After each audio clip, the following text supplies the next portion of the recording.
জাতীয় বিশ্ববিদ্যালয় degree pass তৃতীয় বর্ষ পরীক্ষার্থী বন্ধুগণ, আগামী 21 তারিখ শনিবার তোমাদের দর্শন ষষ্ঠ পত্রের পরীক্ষা অনুষ্ঠিত হবে।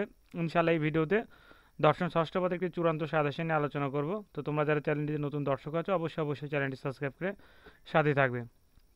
তাহলে চলো ভিডিওটি শুরু করা যাক। তো তোমরা যারা এখনও চ্যানেলটি সাবস্ক্রাইব করো না অবশ্যই চ্যানেলটি সাবস্ক্রাইব করে সাথে থাকবে। আমরা প্রথমে আলোচনা করব ক বিভাগের অতি সংক্ষিপ্ত প্রশ্নবলীগুলো।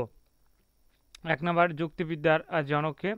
2 নম্বর কপির পুরো নাম কি। 3 নম্বর কপি কোন দেশের যুক্তিবিদ্যা। এরপরে 4 নম্বর যুক্তি কাকে বলে। 5 নম্বর লজিক শব্দের অর্থ কী। 6 নম্বর বৈধতা কোন ক্ষেত্রে প্রযোজ্য। 7 নম্বর আরও যুক্তি কাকে বলে। 8 নম্বর যুক্তি কাকে বলে। 9 নম্বর একটি যুক্তি বাক্যে কয়টি অংশ থাকে।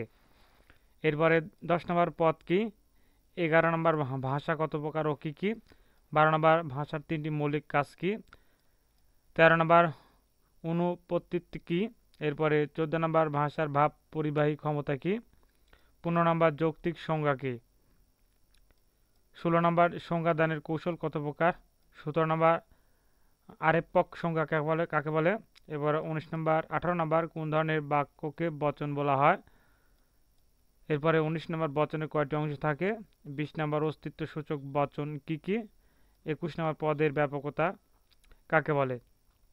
যেহেতু প্রিয় শিক্ষার্থী বন্ধুগণ সাজেশনটি প্রিমিয়াম, তাই তোমাদেরকে সম্পূর্ণ সাজেশনটি দেখাতে পারছি না। এই সাজেশনটি তোমরা মাত্র 10 টাকার বিনিময়ে নিতে পারবে, অর্থাৎ দর্শন ষষ্ঠ পত্রের এই সাজেশনটি তোমরা মাত্র 10 টাকার বিনিময়ে নিতে পারবে।